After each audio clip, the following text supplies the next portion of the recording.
So guys, एक और important class है, पूरा फोकस यहाँ पर रहेगा।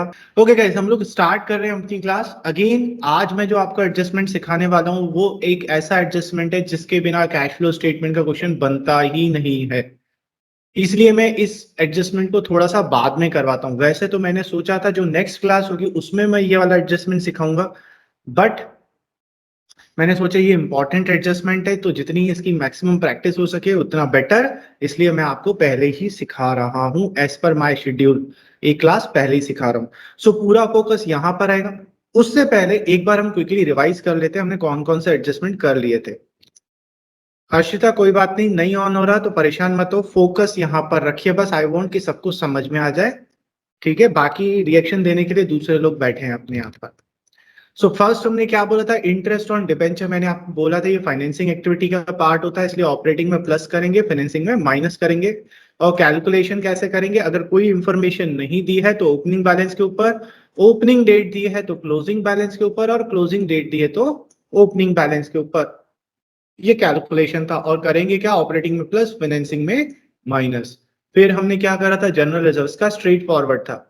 अगर इंक्रीज हो रहा है तो ऑपरेटिंग में प्लस कर दीजिए, डिक्रीज हो रहा है तो ऑपरेटिंग में माइनस कर दीजिए। क्यों? क्योंकि एक नॉन कैश आइटम होता है, डिटेल में हम ऑलरेडी डिस्कस कर चुके हैं। उसके बाद मैंने आपको समझाया गुडविल, और गुडविल में हमारा बहुत बड़ा डिस्कशन भी हुआ, मजा आ गया था उस डिस्कशन में। सो गुडविल हमने क्या देखा था, अगर इंक्रीज हो रहा है तो इन्वेस्टिंग में माइनस करिए। क्यों? क्योंकि ये परचेज करा होगा और एसेट है, इसलिए इन्वेस्टिंग में माइनस करेंगे, आउटफ्लो होगा। डिक्रीज हो रहा है तो मींस आपने गुडविल को राइट ऑफ करा है, इसलिए ऑपरेटिंग एक्टिविटी में जाकर प्लस कर दीजिए। और कोई हमसे अगर पूछे कि प्लस क्यों करते हैं तो हम बोलेंगे ये नॉन कैश एक्सपेंस है, ठीक है? उसके बाद प्रोविजन फॉर टैक्सेशन, मैंने आपको बताया था दो तरीके से आपको ये प्रोविजन फॉर टैक्स आ सकता है। एक, या तो आपको बैलेंस शीट के अंदर प्रोविजन फॉर टैक्स दिया होगा, एडिशनल इंफॉर्मेशन में नहीं दिया होगा। ऐसे केस में ओपनिंग बैलेंस टैक्स पेड बन जाता है और उसे ऑपरेटिंग एक्टिविटी में माइनस कर देते हैं। और माइनस करने की एक स्पेशल जगह है सबसे नीचे। और क्लोजिंग बैलेंस जो होगा उसको प्रोविजन फॉर टैक्स मानकर ऑपरेटिंग एक्टिविटी में प्लस कर देंगे, सीधा सीधा। लेकिन अगर आपको केस टू है, मीन बैलेंस शीट में भी दिया है और एडिशनल इंफॉर्मेशन में भी दिया है, तो फिर आप क्या करोगे, आप फिर अकाउंट बनाओगे। अकाउंट कैसे बनेगा लास्ट क्लास में हम डिटेल में डिस्कस कर चुके हैं, ठीक है? इसलिए मैं उसको रिपीट नहीं कर रहा हूं। याद रखिए, जब भी प्रोविजन फॉर टैक्स को देखते हैं हमें दो आइटम चाहिए रहते हैं, हमें एक टैक्स पेड चाहिए रहता है, हमें एक प्रोविजन फॉर टैक्स चाहिए रहता है। ये दो आइटम्स हमें चाहिए रहते हैं। प्रोविजन को ऑपरेटिंग में प्लस करते हैं और टैक्स पेड को ऑपरेटिंग से माइनस करते हैं, ठीक? यहां तक सबको क्लियर है? ठीक है, चलिए अब आते हैं एक बहुत ही इंपॉर्टेंट एडजस्टमेंट में, वो है फिक्स्ड एसेट्स का एडजस्टमेंट। ऐसा कोई क्वेश्चन नहीं होता जो फिक्स्ड एसेट्स के बिना बन जाए, सो इसलिए पूरा फोकस यहां पर रखिएगा। तो सर ये फिक्स्ड एसेट्स का एडजस्टमेंट क्या है, आपने तो हमें सीधा सीधा सिखाया था। क्या करा था हमने गाइस, हमने बैलेंस शीट दी होगी, बैलेंस शीट में हमें दिया था फिक्स्ड एसेट, और ये ओपनिंग और क्लोजिंग बैलेंस दिया था। कितना कितना, 2000। तो 2020 का 95 दिया है और 2021 का 1,50,000 दिया है। तो क्या करेंगे आप? 55,000 को इन्वेस्टिंग एक्टिविटीज में लिखेंगे। यस, प्लस करेंगे कि माइनस करेंगे? माइनस। माइनस करेंगे। क्यों करेंगे? क्योंकि गाइस इंक्रीज हो रहा है 55,000 से, इट मींस आपने क्या करा होगा, परचेज करा होगा, तभी इंक्रीज हो रहा है। परचेज करने से कैश का आउटफ्लो होता है, इसलिए हम क्या करते हैं, इन्वेस्टिंग एक्टिविटी में सीधा सीधा जाकर माइनस कर दे रहे थे। कितना? 55,000।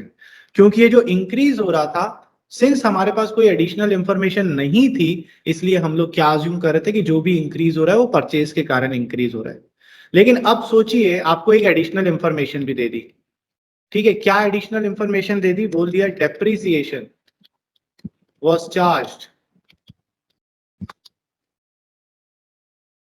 20,000। रुपीस क्यों लिख लिया, रुपीस नहीं होता, चलो ठीक है, 20,000। अब गाइस आप डायरेक्टली नहीं कर सकते हैं। क्यों नहीं कर सकते हैं? क्योंकि देखिए आपका ओपनिंग बैलेंस कितना था, अपना ओपनिंग बैलेंस था 95,000। फिर हमको एडिशनल इंफॉर्मेशन में बोल रहा है कि मैंने 20,000 का डेप्रीसिएशन चार्ज किया, तो ओपनिंग बैलेंस में से डेप्रीसिएशन माइनस हुआ होगा, डेप्रीसिएशन। कितना 20,000। तो इस हिसाब से अपने पास जो क्लोजिंग बैलेंस बचना चाहिए था वो बचना चाहिए था 75,000, लेकिन हमारे पास बैलेंस बचा कितना है क्लोजिंग में 1,50,000। तो अब जो इंक्रीज हो रहा है हमारा, अब जो हमारा इंक्रीज हो रहा है वो कितना हो रहा है 75,000 से इंक्रीज हो रहा है। तो अब हमारा इंक्रीज जो है वो 55,000 से नहीं हो रहा है। ठीक है, अगर आप यहां से देखोगे तो यहां से तो आपको 55,000 ही दिखेगा, बट क्योंकि एडिशनल इंफॉर्मेशन थी, इसका मैंने इम्पैक्ट देखा, तो एज पर दिस इम्पैक्ट 75,000 होना चाहिए था, क्योंकि 95 स्टार्टिंग में वैल्यू था, 20 का साल में डेप्रिसिएशन लगाया होगा तो 75,000 वैल्यू हो गई होगी। पर ये 150 कैसे हो गई, इंक्रीज कैसे हो गई, परचेज। लेकिन अब दिक्कत यह है कि परचेज 55 नहीं हुआ है, परचेज 75,000 हुआ है। ये समझ में आया मैंने क्या बोला? बोलने का अल्टीमेट इंटेंशन ये है कि अगर फिक्स असेट्स का कोई एडजस्टमेंट मुझे आ गया तो मैं डायरेक्टली प्लस माइनस नहीं कर सकता हूं, मतलब मैं डायरेक्टली डिफरेंस अमाउंट को नहीं देख सकता हूं, क्योंकि जो एडिशनल इंफॉर्मेशन दी है वो हमारे किसी ना किसी वैल्यू को इफेक्ट करेगी। ये समझ में आया? तो क्या इफेक्ट करेगी सर, क्या करेंगे हम लोग? तो गाइस, जब भी फिक्स असेट्स में आपको कोई एडजस्टमेंट आ जाएगा, आपको अगर फिक्स एसेट्स में कोई एडजस्टमेंट आ जाएगा तो आप क्या करेंगे, फिक्स एसेट्स का अकाउंट बनाएंगे। जैसे हमने प्रोविजन फॉर टैक्स देखा था, उसमें हमने क्या करा था, प्रोविजन फॉर टैक्स का लेजर बनाया था। ऐसे ही अगर फिक्स एसेट्स में कोई एडजस्टमेंट आ गया तो फिक्स एसेट्स का भी लेजर बनेगा, अकाउंट बनेगा। ठीक है, तो इतना तो समझ में आ गया कि मुझे फिक्स एसेट्स का अकाउंट बनाना है। लेकिन अब दूसरी बात याद रखिए, देखिए आप, कैश फ्लो कौन बनाती है? कैश फ्लो जनरली बनाती है कंपनीज, जॉइंट स्टॉक कंपनीज। और कंपनीज क्या करती हैं, फिक्स एसेट्स को कौन से मेथड से रिकॉर्ड करती है? प्रोविजन फॉर डेप्रिसिएशन मेथड से यूज करती है वो लोग। हमने 11th क्लास में पढ़ा हुआ है ये मेथड।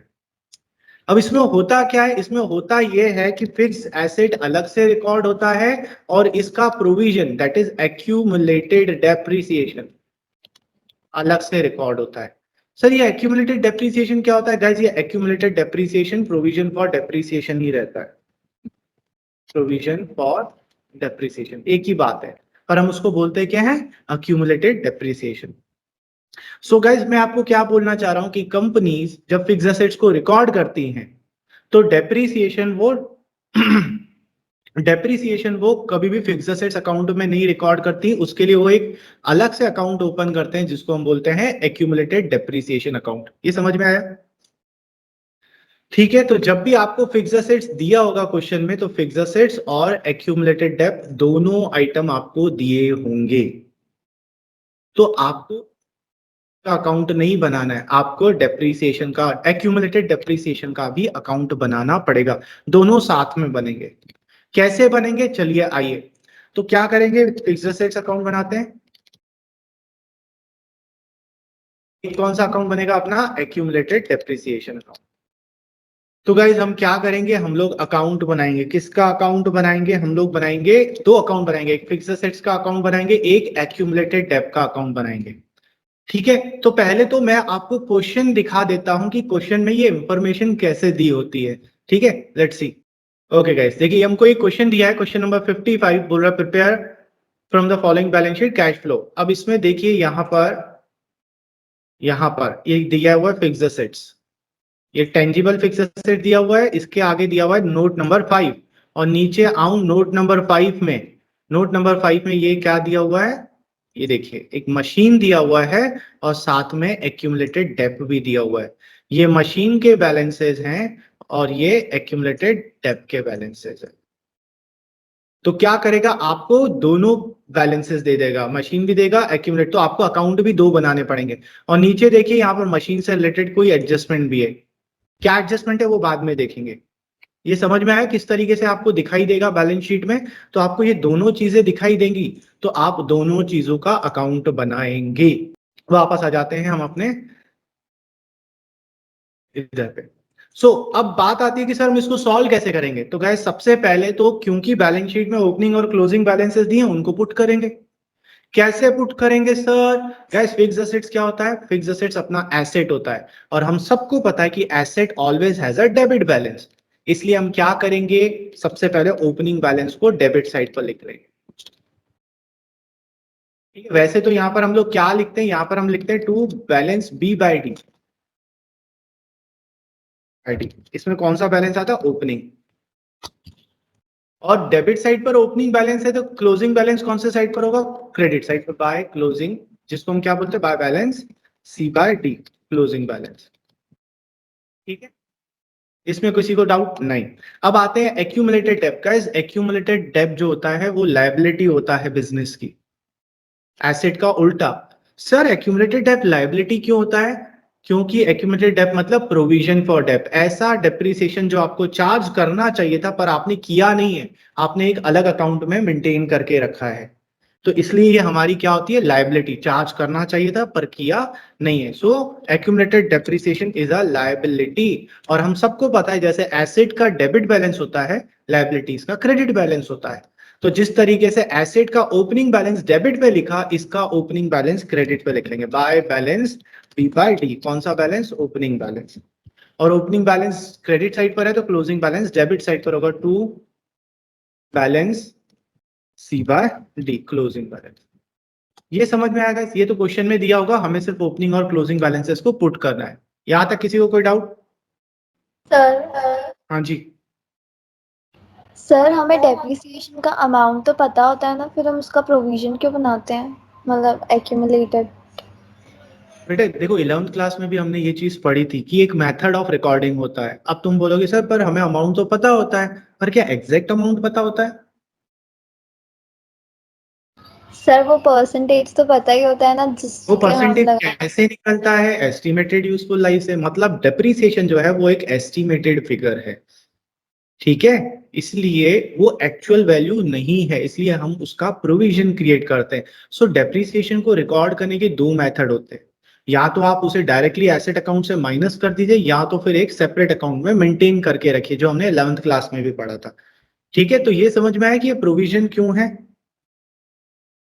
यस है ना, प्रोविजन उन्हीं चीजों के लिए होता है, हमें पता है एक्सपेंस तो है बट एग्जैक्ट अमाउंट नहीं पता, इसलिए प्रोविजन बना देते हैं। ठीक है, यस सर। ग्रेट। चलिए, तो हमने क्या करा, हमने एसेट का भी ओपनिंग बैलेंस लिख लिया, हमने एक्यूमुलेटेड डेब्ट का भी ओपनिंग और क्लोजिंग बैलेंस लिख लिया। अब क्या करेंगे सर, गाइस फिक्स असेट्स के साथ आप क्या क्या कर सकते हो, फिक्स असेट्स के साथ गिनी चुनी आप तीन चार चीजें ही कर सकते हो। क्या, या तो आप उसको परचेस कर सकते हो, या तो आप उसके ऊपर डेप्रिसिएशन चार्ज कर सकते हो, या तो आप उसे सेल कर सकते हो, और सेल करोगे तो या तो आपको प्रॉफिट होगा या तो आपको लॉस होगा। इसके अलावा एसेट के साथ आप कुछ और कर ही नहीं सकते। भाई एसेट का क्या करोगे, खरीदोगे ना, या बेचोगे, या डेप्रिसिएशन चार्ज करोगे, इनके सिवा और क्या होगा उसके साथ। ठीक है, सो अब इनको पुट कैसे करेंगे, कैसे पुट करेंगे, अगर आपने गाइस डेप्रिसिएशन चार्ज किया है तो डेप्रिसिएशन वैसे तो हमें पता है फिक्स्ड एसेट्स अकाउंट के क्रेडिट साइड पे लिखा जाता है, और अब नहीं लिखेंगे। क्यों, क्योंकि यहां पर क्या हो रहा है, डेप्रिसिएशन एक अलग अकाउंट में मेंटेन होगा, एक्यूमुलेटेड डेब्ट में। तो जो भी डेप्रिसिएशन होगा वो यहां पर आ जाएगा एक्यूमुलेटेड डेप्रिसिएशन के क्रेडिट साइड पर, बाय डेप्रिसिएशन। और इसका अमाउंट हम यहां पर लिख लेंगे, और इस अमाउंट का करेंगे क्या, इसको ऑपरेटिंग एक्टिविटी में जाकर माइनस कर प्लस कर देंगे। सर क्यों प्लस कर देंगे गाइस, ये नॉन कैश आइटम है। क्या है ये, नॉन कैश आइटम। तो इसका क्या करेंगे, एक तो आप इसे इस अकाउंट में लिखेंगे यहां पर, और दूसरा इसको ऑपरेटिंग एक्टिविटी में जाकर प्लस कर देंगे। कोई डाउट? ठीक है, अब क्या करेंगे, अब सॉरी गला खराब हो गया। हाँ, डेप्रिसिएशन लगा दिया, अब क्या कर सकते हैं, और क्या कर सकते हैं, इसको सेल कर सकते हैं। तो गाइस जब सेल करोगे तो फिक्स एसेट्स अकाउंट के क्रेडिट साइड पे लिखोगे बाय बैंक अकाउंट। इसमें कौन सा अमाउंट आएगा, इसमें सेल का अमाउंट आएगा। ठीक, और क्या करेंगे सेल के अमाउंट का, एक तो आप यहां पर अमाउंट लिख लेंगे, और दूसरा इसको इन्वेस्टिंग एक्टिविटी में जाकर प्लस कर देंगे। क्यों सर इन्वेस्टिंग एक्टिविटी में प्लस करेंगे, क्योंकि एसेट को सेल करना इन्वेस्टिंग एक्टिविटी होता है, और सेल करने से इनफ्लो होता है। तो एक इस अकाउंट में लिखेंगे, दूसरा इन्वेस्टिंग एक्टिविटी में जाकर प्लस कर देंगे। ये समझ में आया? ठीक है, इतना करने के बाद अब आपने सेल किया है तो या तो सेल करने से आपको प्रॉफिट होगा या तो लॉस होगा। अगर लॉस हुआ है तो अगेन यहां पर लिख लेंगे बाय लॉस, या फिर ऐसे लिख सकते हैं by statement of profit and loss. इसमें कौन सा अमाउंट आता है? लॉस का अमाउंट आता है। ठीक है, इस लॉस के अमाउंट को हम क्या करेंगे? यहां पर लिखेंगे और क्या करेंगे? इसको ऑपरेटिंग एक्टिविटी में जाकर प्लस कर देंगे। सर तो करेंगे, ये तो लॉस है, लॉस तो माइनस होना चाहिए। गाइस हम नॉन ऑपरेटिंग और नॉन कैश एक्सपेंसेस को प्लस करते हैं, तो ये जो लॉस हुआ है ना, ये एक नॉन ऑपरेटिंग लॉस है क्योंकि ये फिक्स असेट से रिलेटेड है, तो इसलिए ये नॉन ऑपरेटिंग हो गया। और लॉस है, एक्सपेंस है, नॉन ऑपरेटिंग एक्सपेंसेस को हम ऐड कर देते हैं, इसलिए हमने क्या करा? ऑपरेटिंग एक्टिविटी में आकर इसको प्लस कर देंगे। ठीक है, उसके बाद ये तो लॉस हुआ। अगर प्रॉफिट हुआ, प्रॉफिट हुआ तो क्रेडिट साइड पे लिख लेंगे to statement of profit and loss. इसमें अमाउंट कौन सा आएगा? इसमें अमाउंट आएगा आपका प्रॉफिट वाला। और क्या करेंगे इस प्रॉफिट का? जैसे लॉस को आपने ऑपरेटिंग एक्टिविटी में प्लस करा, इसको ऑपरेटिंग एक्टिविटी में जाकर माइनस कर देंगे, क्योंकि नॉन ऑपरेटिंग इनकम्स को हम लोग क्या करते हैं? माइनस कर देते हैं। समझ में आया? अब क्या बच गया? देखो, हमने डेप्रीसिएशन लगा दिया, हमने सेल कर दिया, हमने प्रॉफिट और लॉस कर दिया। सर ये याद कैसे होगा? बेटा देखो, याद रखने का एक सिंपल सा तरीका है। हमें एक चीज पता है, एसेट बढ़ता है तो इंक्रीज होता है, अगर एसेट इंक्रीज होता है तो डेबिट होता है, और डिक्रीज होता है तो क्रेडिट होता है। तो आप ध्यान से देखो, जब आपने सेल किया तो आपका एसेट डिक्रीज होगा, इसलिए हमने क्रेडिट पे लिखा है। आपका डेप्रीसिएशन से भी एसेट डिक्रीज होता है, इसलिए ये भी क्रेडिट में लिखा है। लॉस से भी डिक्रीज होता है, इसलिए ये भी क्रेडिट में लिखा है। प्रॉफिट से इंक्रीज होता है, इसलिए इसको डेबिट में लिखा है।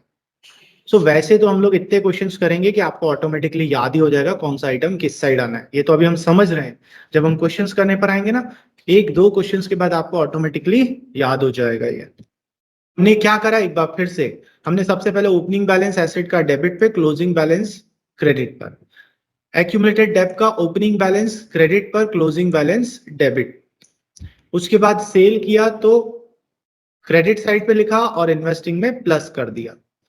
लॉस हुआ तो क्रेडिट साइड पे लिखा, ऑपरेटिंग में प्लस कर दिया।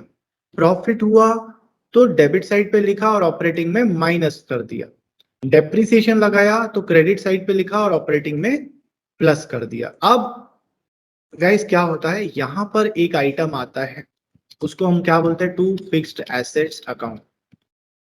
अब इसमें अमाउंट कौन सा जाता है? इसमें अमाउंट जाता है गाइस एक्यूमुलेटेड डेब्ट on asset sold during the year.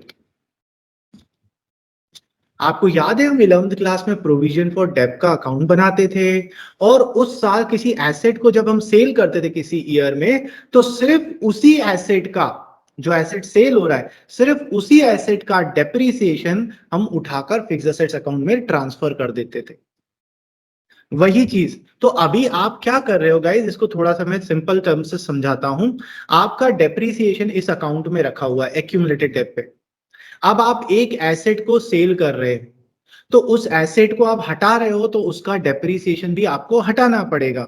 कौन किसका डेप्रिसिएशन? सारा डेप्रिसिएशन नहीं, सिर्फ उस एसेट का डेप्रिसिएशन जो आप सेल कर रहे हो।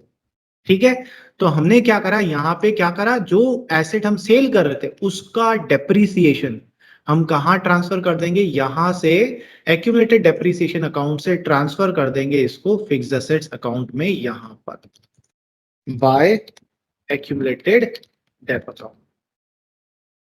एक्यूमुलेटेड डेब्ट के डेबिट साइड पे टू फिक्स्ड एसेट्स लिखा, और फिक्स्ड एसेट्स के क्रेडिट साइड पर एक्यूमुलेटेड डेब्ट लिखा।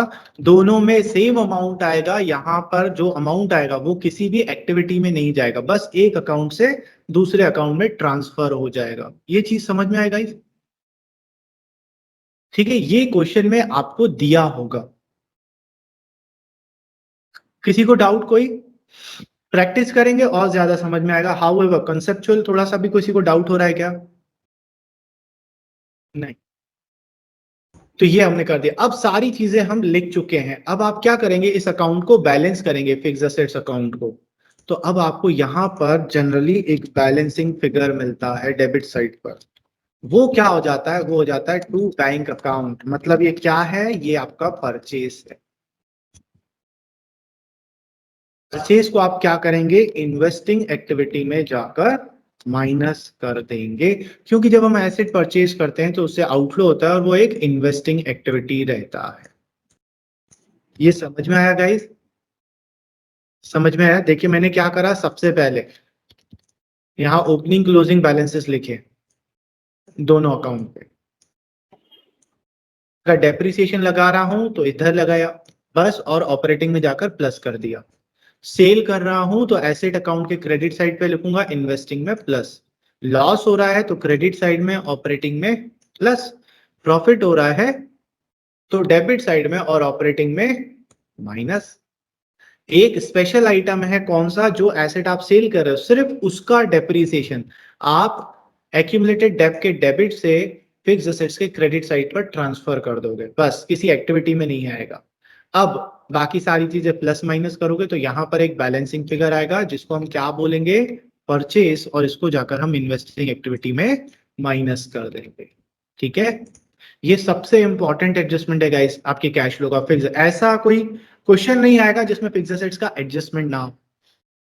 तो आप इसको नोट कर लीजिए, और नोट करते वक्त भी कोई डाउट आए तो मुझसे पूछ लीजिए। सिंसियरली नोट करिएगा, नोट करते वक्त सोचिएगा कि ये आइटम यहां पर क्यों आ रहा है। ठीक है, सो क्योंकि ये वाला एडजस्टमेंट थोड़ा कॉम्प्लेक्स है, आज के दिन में हम एक ही एडजस्टमेंट करेंगे, सीधा क्वेश्चन सॉल्व करेंगे।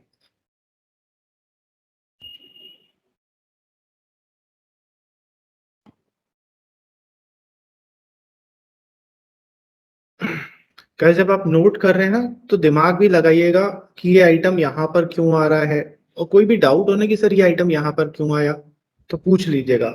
ये बात और है कि मैं जानता हूं कि अभी 100% हमें नहीं समझ में आएगा, बट 80% तो आ ही जाना चाहिए। बाकी चीजें जो है क्वेश्चन सॉल्व करेंगे तो क्लियर हो जाएगा कि कैसे अकाउंट में फीड करते हैं हम लोग।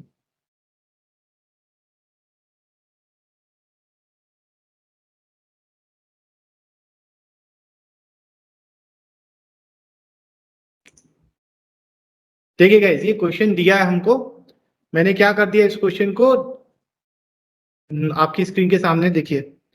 इस क्वेश्चन को समझने की कोशिश करते हैं बोल क्या रहा है। इसमें बहुत सारे आइटम बोले हुए हैं, बच्चे इसकी लेंथ देखकर डर जाते हैं, बट बिलीव मी बहुत इजी क्वेश्चन है।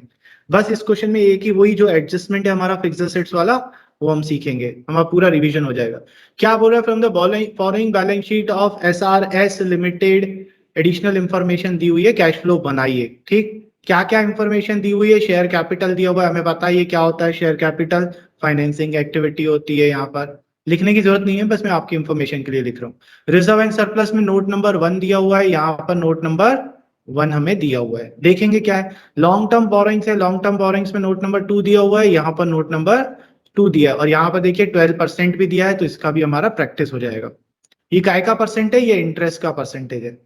उसके बाद शॉर्ट टर्म बोरोइंग दी हुई, नोट नंबर 3 दिया हुआ है। इस क्वेश्चन में बैंक ओवरड्राफ्ट भी आ गया, देखेंगे क्या होता है। शॉर्ट टर्म प्रोविजन में नोट नंबर 4 दिया हुआ है, नोट नंबर 4 में प्रोविजन फॉर टैक्स दिया है। अब जैसे ही आप प्रोविजन फॉर टैक्स देखो, देखिएगा नीचे कोई टैक्स का एडजस्टमेंट दिया है कि यहाँ पर एडिशनल इंफॉर्मेशन में देखिए नहीं दिया कोई प्रोविजन फॉर टैक्स। मतलब ये कौन सा है, this is case number first. ठीक, उसके बाद एसेट साइड में आ जाए, टेंजिबल एसेट्स दिया है, यहाँ पर नोट नंबर 5 है। नोट नंबर 5 में देखे तो हमें ये दोनों दिया है, मतलब हमें अकाउंट बनाना पड़ेगा। नॉन करंट इन्वेस्टमेंट में आ जाए, नोट नंबर 6 दिया हुआ है। नोट नंबर 6 में नहीं, ये इंटेंजिबल का है नोट नंबर 6, तो उसमें गुडविल दी है, हमें पता है गुडविल का क्या करना है। उसके बाद ये करंट इन्वेस्टमेंट दिए हैं, इन्वेंट्री दी हुई है, कैश एंड कैश इक्विवेलेंट दिया हुआ है। और एडिशनल इंफॉर्मेशन में आ जाए तो देखिए डिबेंचर्स की गाइस डेट दी हुई है, देखेंगे क्या करना है। और during the year machine costing, तो मशीन का हमें एडजस्टमेंट दिया हुआ है, ये हमें क्वेश्चन दिया हुआ था। ठीक, क्वेश्चन को एक बार हमने ऊपर ऊपर से रीड कर लिया। अब क्या करेंगे, सबसे पहले सब लोग अपनी कॉपी में फॉर्मेट बना लीजिए जैसा हमने बनाया था। ठीक, मैं भी यहां पर बना लेता हूं, फिर क्वेश्चन को लाइन से एक एक आइटम बाय आइटम साथ में सॉल्व करेंगे। सो कैसे बनाएंगे गाइज, यहाँ पर आप लिख लेंगे SRS लिमिटेड, उसके नीचे कैश फ्लो स्टेटमेंट, जो भी डेट दी होगी year and for the year 31 मार्च 2020।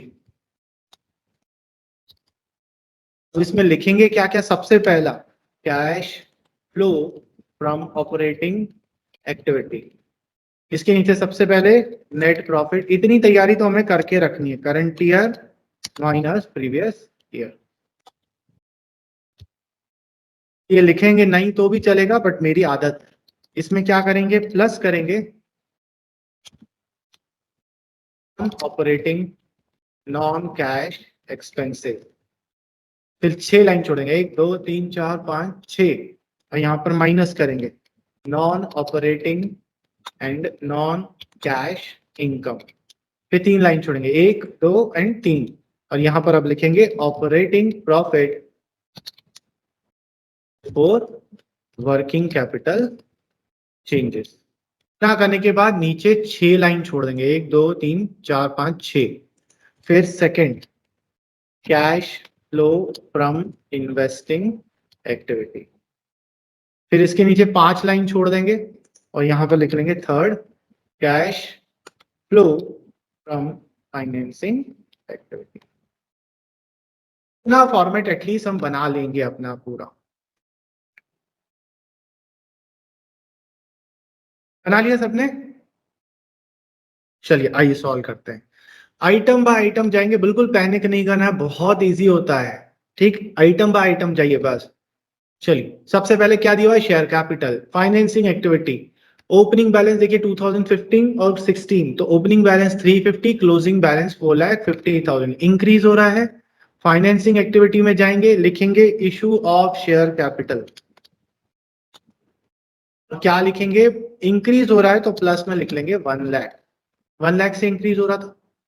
ठीक, अब ध्यान से सुनिएगा, डिबेंचर्स नहीं, अभी रिजर्व एंड सरप्लस है। आ जाए यहाँ पर reserve and surplus, reserve and surplus में नोट दिया है, तो मैंने आपको लास्ट क्लास में भी बोला था, अगर किसी का नोट दिया है तो हमें नोट को जाकर सॉल्व करना है। आए नोट में क्या दिया हुआ है, सिर्फ एक ही चीज दी है, balance in statement of profit and loss, मतलब ये प्रॉफिट एंड नेट प्रॉफिट की बात कर रहा है। नेट प्रॉफिट हमारा कैसे निकलता है, current year minus previous year, current year का कितना है 125, प्रीवियस ईयर का 50,000, तो यहां लिख लेंगे 1,25,000 माइनस 50,000, और हमारा net profit for the year कितना हो गया 75,000, सीधा सीधा। कोई डाउट नहीं? उसके बाद आ जाए, अब इधर ध्यान देंगे, long term borrowings, note number 2, note number 2 में दिया हुआ है डिबेंचर्स, और डिबेंचर के साथ दिया हुआ है परसेंटेज। तो गाइज ये जो डिबेंचर का अमाउंट है वो एक अलग चीज है, और जो परसेंटेज है वो एक अलग चीज है। तो परसेंटेज को हटाओ दूर, पहले हम अमाउंट का देखें क्या हो रहा है। अमाउंट था ओपनिंग 1,75,000, क्लोजिंग 225, तो 50,000 से इंक्रीज हो रहा है। कौन सी एक्टिविटी होती है, डिबेंचर फाइनेंसिंग एक्टिविटी। जितनी भी बोरोइंग्स होती है याद रखिएगा, चाहे वो लॉन्ग टर्म बोरोइंग हो चाहे वो शॉर्ट टर्म बोरोइंग्स हो, दोनों फाइनेंसिंग एक्टिविटी में जाती है। तो फाइनेंसिंग एक्टिविटी में जाएंगे, यहां पर क्योंकि इंक्रीज हो रहा है लिखेंगे इशू ऑफ डिबेंचर्स। कितने से इंक्रीज हो रहा था, 50,000 से, तो प्लस में लिख लेंगे 50,000। ठीक है, अभी तक मैंने उस परसेंटेज को हाथ नहीं लगाया, पहले तो मैंने डिफरेंस अमाउंट देखा। ठीक, डिफरेंस अमाउंट देखने के बाद अब आप जाएंगे परसेंटेज पर, तो ये जो 12% है ये क्या है, ये इंटरेस्ट ऑन डिबेंचर है, जो सबसे पहला वाला एडजस्टमेंट हमने सीखा था। अब बात आती है सर इसका करना क्या है, इसको ऑपरेटिंग में प्लस करना है, फाइनेंसिंग में माइनस करना है। लेकिन सर ये 12% निकलेगा किसके ऊपर, हमारे पास दो बैलेंसेस है, एक ओपनिंग बैलेंस है, एक क्लोजिंग बैलेंस है। तो हमने पढ़ा था अगर कोई इंफॉर्मेशन नहीं है तो ओपनिंग बैलेंस पर, अगर 1 अप्रैल डेट दी हुई है तो क्लोजिंग, मतलब ओपनिंग डेट दी है तो क्लोजिंग बैलेंस के ऊपर, और क्लोजिंग डेट दी हुई है तो ओपनिंग बैलेंस के ऊपर। देखिए हमें क्वेश्चन में डेट दिया हुआ था ना, ये 31 मार्च, कौन सी डेट दे दी है इन्होंने हमको, क्लोजिंग वाली डेट दे दी है। क्लोजिंग डेट ये मतलब किसके ऊपर कैलकुलेट करना है, ओपनिंग बैलेंस के ऊपर। ओपनिंग बैलेंस कितना था 175, तो 1,75,000 का 12%। ये 21,000 आ गया अपना इंटरेस्ट ऑन डिबेंचर। इसका करना क्या है, इधर ऑपरेटिंग में आप प्लस करेंगे इंटरेस्ट ऑन डिबेंचर्स 21,000, यहां प्लस करा और फाइनेंसिंग में जाकर आप माइनस कर देंगे इंटरेस्ट ऑन डिबेंचर्स, यहां माइनस में लिख देंगे ब्रैकेट में 21,000।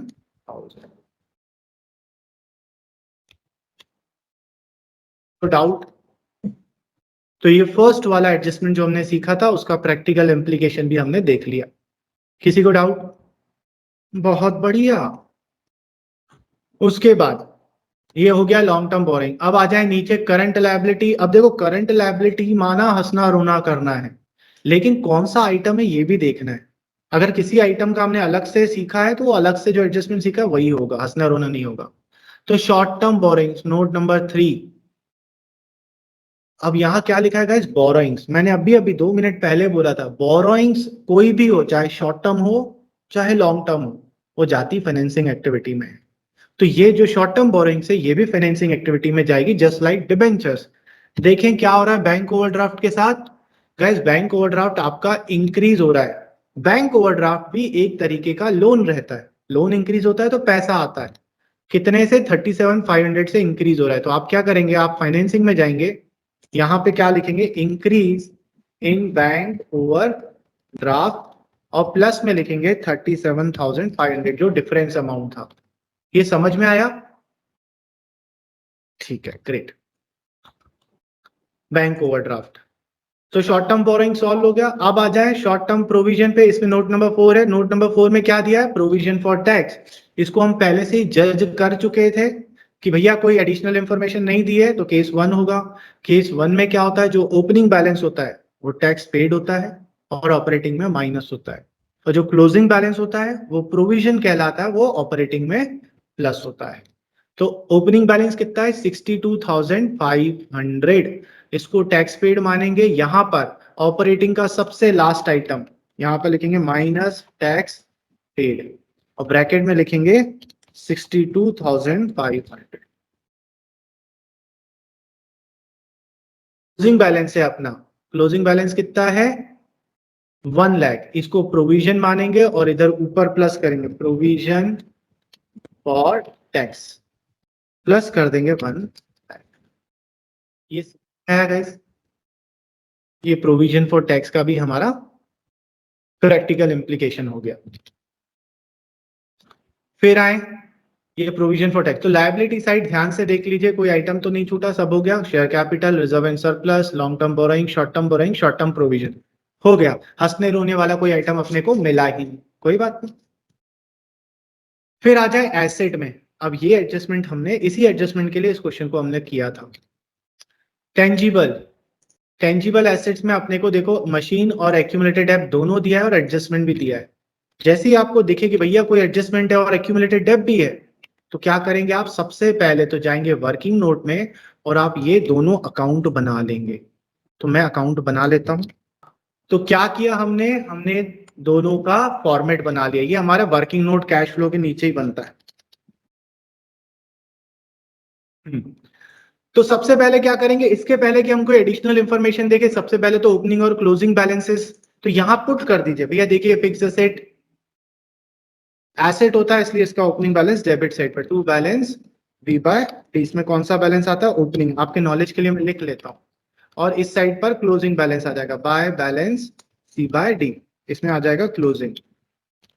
ठीक, और जस्ट ऑपोजिट यहां पर होगा, ओपनिंग बैलेंस क्रेडिट साइड पर by balance B by D opening, और to balance C by D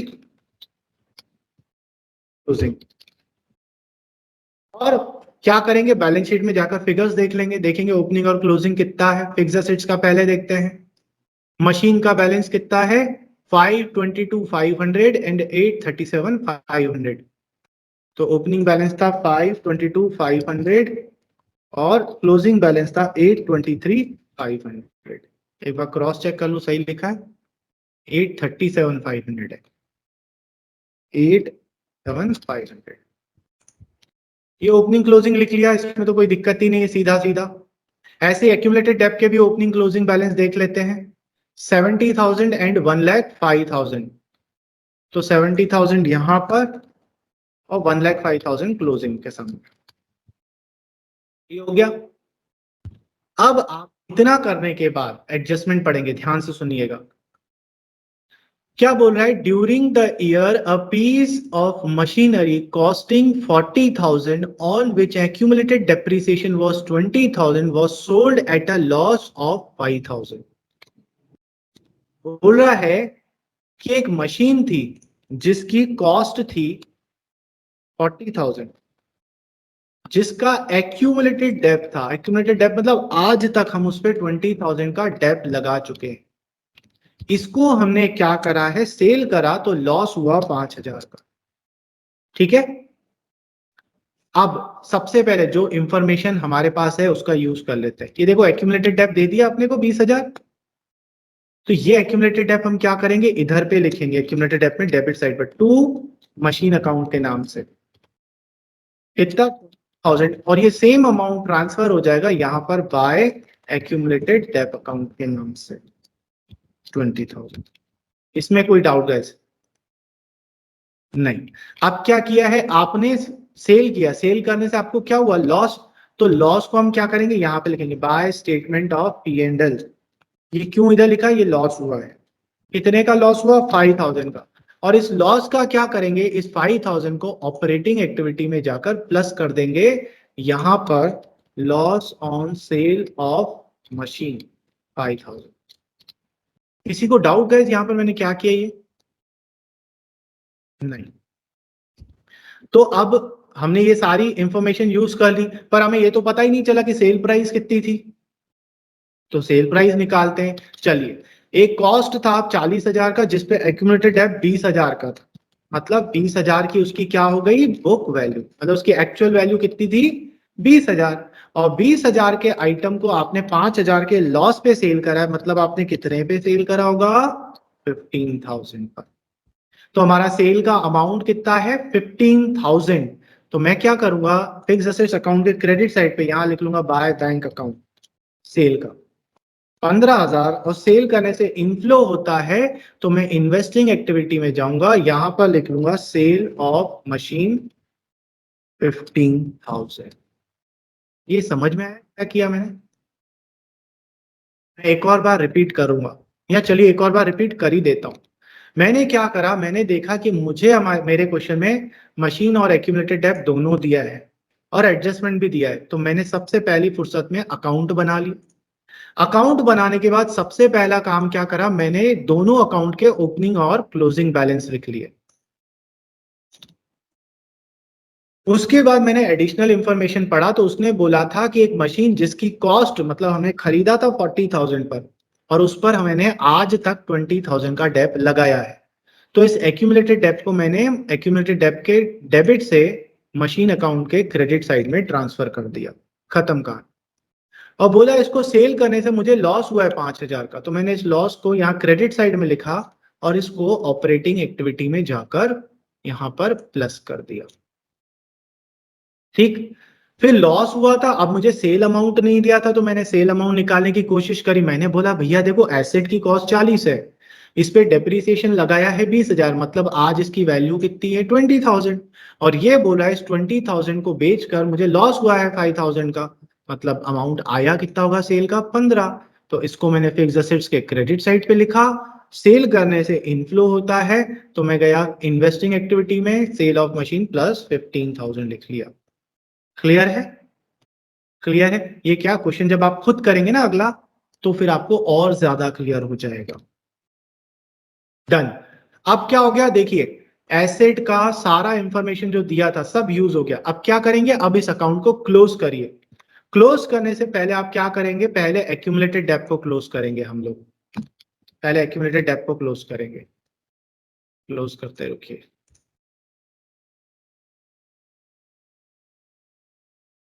ठीक, टोटल लगाएं। तो डेबिट साइड का टोटल अगर मैं लगाऊं तो बड़ा आ रहा है, तो 1,25,000 इधर भी आना चाहिए, बट नहीं आ रहा। तो यहां पर एक बैलेंसिंग फिगर आएगा 1,25,000 माइनस 70,000।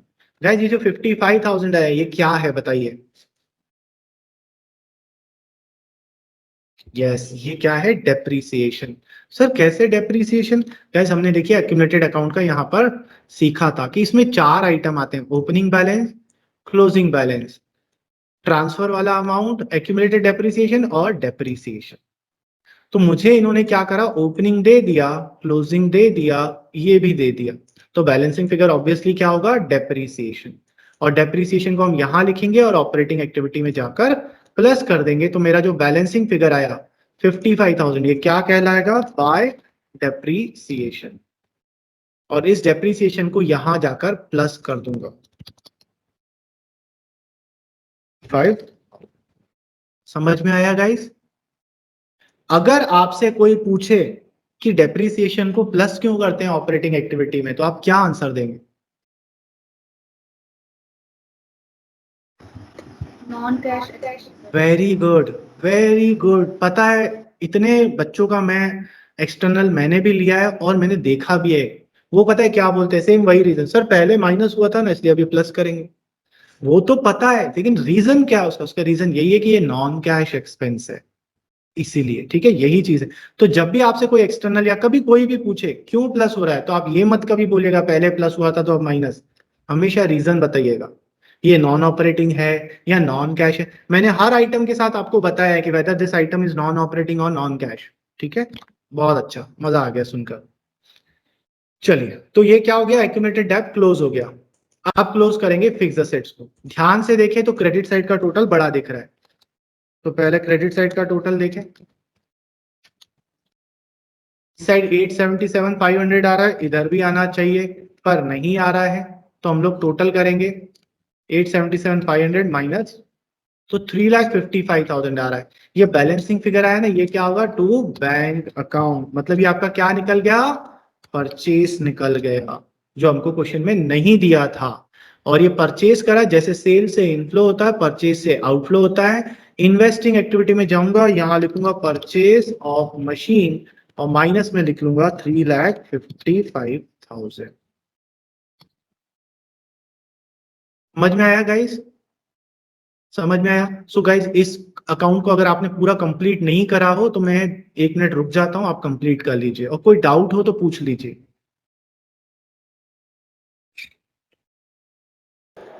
चलिए, ये हमारा फिक्स एसेट्स का यहां पर क्लियर हो गया। आगे बढ़ते हैं। तो टेंजिबल एसेट्स को हमने पूरा डिटेल में समझ लिया, नोट नंबर 5। अब आ जाए इनटेंजिबल एसेट्स 6। क्या दिया हुआ है? गुडविल। अब यहाँ गुडविल देखिए क्या हो रही है गाइस? गुडविल डिक्रीज हो रही है।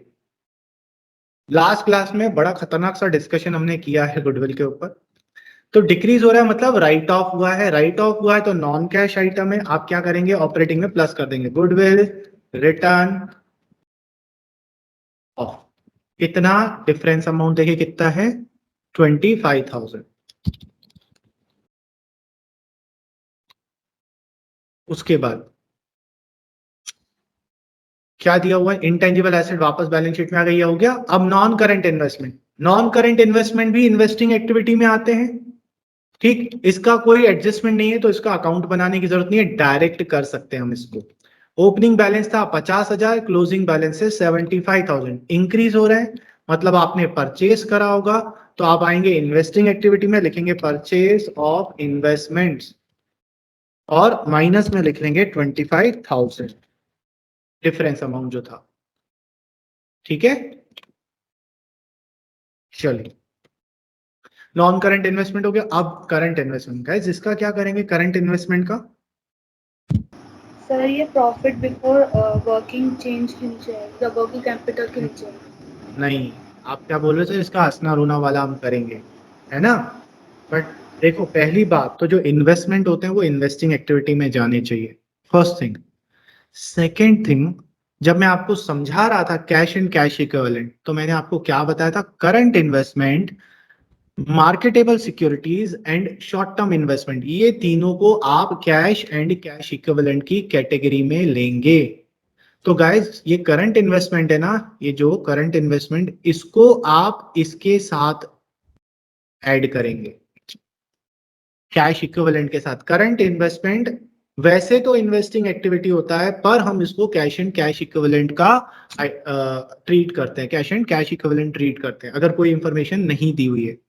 और कैश एंड कैश इक्विवेलेंट हमारे आंसर का पार्ट होता है, इसलिए हम इसका कुछ नहीं करेंगे। जब फाइनल आंसर कैलकुलेट करेंगे तब इसका देखेंगे क्या होना है। ये समझ में आया क्या बोला मैंने? तो इसका अभी कुछ नहीं करना है। तो करंट इन्वेस्टमेंट हो गया। अब आ जाए इन्वेंट्रीज, बच गया। इन्वेंट्रीज का हंसना रोना करेंगे, ये तो नॉर्मल करंट एसेट है। देखिए क्या हो रहा है, ओपनिंग था 36, क्लोजिंग है 61, इंक्रीज हो रहा है। तो सबसे पहले ये वर्किंग कैपिटल के नीचे आएंगे, यहां पे लिखेंगे इंक्रीज इन इन्वेंट्री। फिर सोचेंगे भैया ये हंसने की बात है कि रोने की? हंसने की बात है, क्योंकि एसेट इंक्रीज हो रहा है, लेकिन हम तो ढीठ हैं, हम उल्टा करेंगे, रोएंगे। कितने से रोएंगे? फूट फूट कर। देखें डिफरेंस अमाउंट 36 से 61 हो गया, मतलब 25,000। 25 ही है ना? हाँ, 25,000 से माइनस कर देंगे।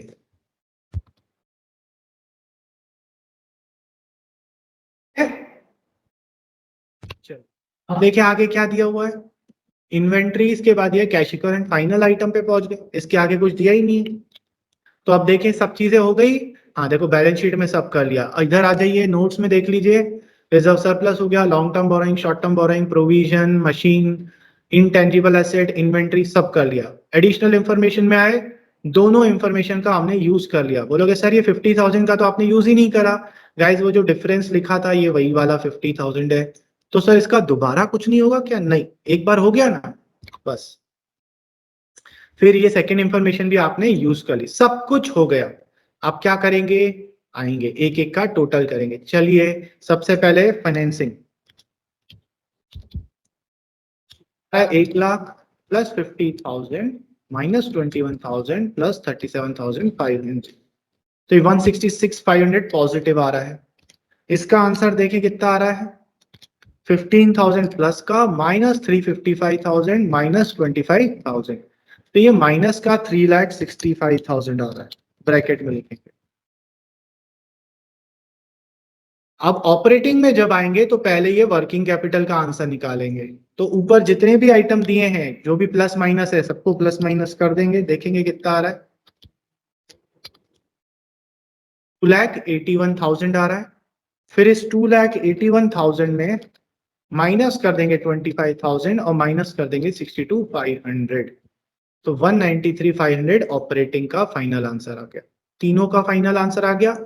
अब इन तीनों का ग्रैंड टोटल निकालेंगे, 193,500 माइनस 365,000 प्लस 166,500।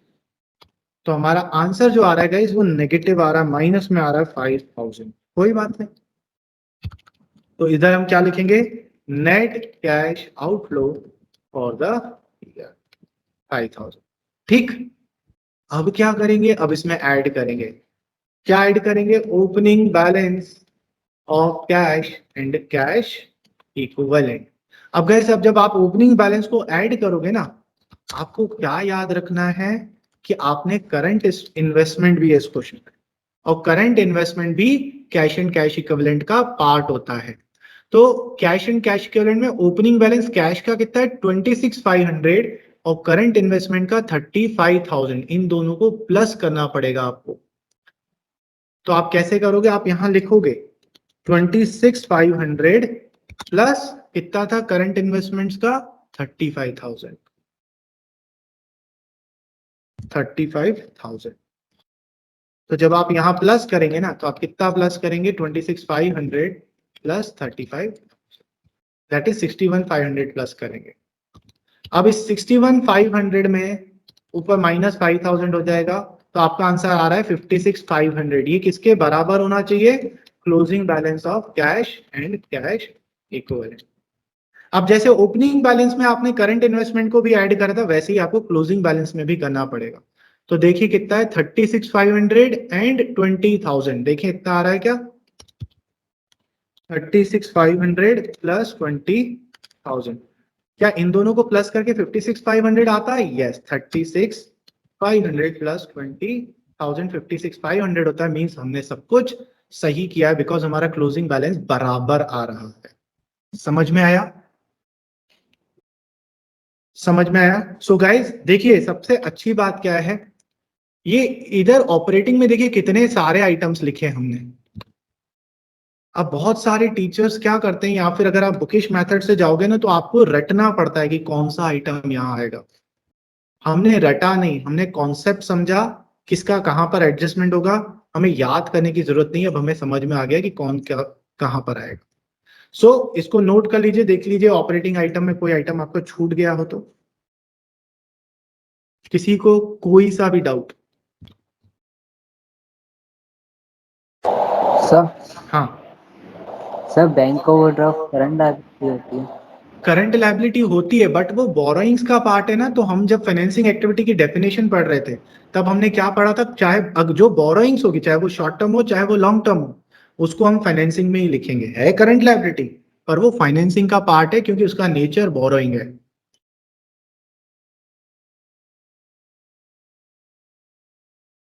तो काफी बच्चे यही करते हैं, करंट लायबिलिटी को वर्किंग कैपिटल के नीचे कर कर आ जाते हैं बैंक ओवरड्राफ्ट को। नहीं, उसका नेचर बोरोइंग है, वो फाइनेंसिंग एक्टिविटी में आएगा।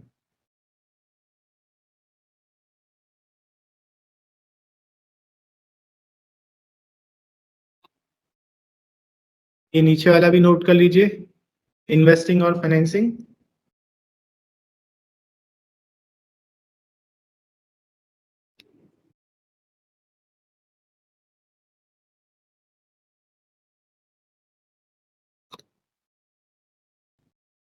और एक बार इस अकाउंट को भी देख लीजिए कि कहीं कोई चीज नहीं समझ में आई हो तो।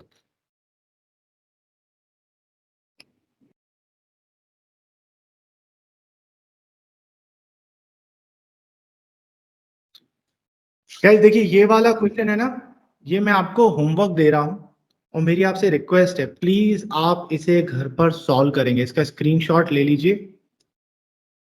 बिलीव यू मी, अगर आप ये क्वेश्चन 100% सॉल्व कर लेंगे ना, मैं आपको बता रहा हूँ, आपको कैश फ्लो चैप्टर में कोई दिक्कत नहीं आएगी, कोई भी दिक्कत नहीं आएगी।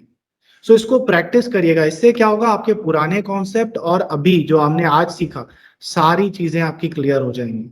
और अगर नहीं बना तो कोई बात नहीं, हम इसके सॉल्यूशन को नेक्स्ट क्लास में जरूर डिस्कस करेंगे, ठीक है? बट आप प्लीज प्लीज प्लीज इसे घर पर सॉल्व करने की कोशिश करिएगा। ये सेम लगभग लगभग सेम वैसा ही क्वेश्चन है जैसा अभी हमने सॉल्व किया है। ओके गाइस, तो चलिए आज की क्लास में कोई डाउट? आज देखिए हम लोगों ने क्या किया, हमने एक बहुत इंपॉर्टेंट एडजस्टमेंट सीखा है, वो है फिक्स एसेट्स का। क्यों इंपॉर्टेंट है? कि विदाउट, हो सकता है आपके क्वेश्चन में और कोई भी एडजस्टमेंट नहीं आए, मतलब ना प्रोविजन आए ना डिविडेंड आए, कुछ नहीं आए, पर फिक्स एसेट्स का एडजस्टमेंट तो आएगा ही आएगा। ठीक है, तो इसके अकाउंट को अच्छे से याद कर लीजिएगा, एक बार और गो थ्रू कर लीजिएगा, और जो क्वेश्चन मैंने आपको होमवर्क दिया है उसको आप प्रॉपरली सॉल्व करके प्रैक्टिस करिएगा। नहीं आएगा तो हम उसको डिस्कस करेंगे, ठीक है? ग्रेट गाइस, तो आज के लिए इतना ही करें। जय श्री राम।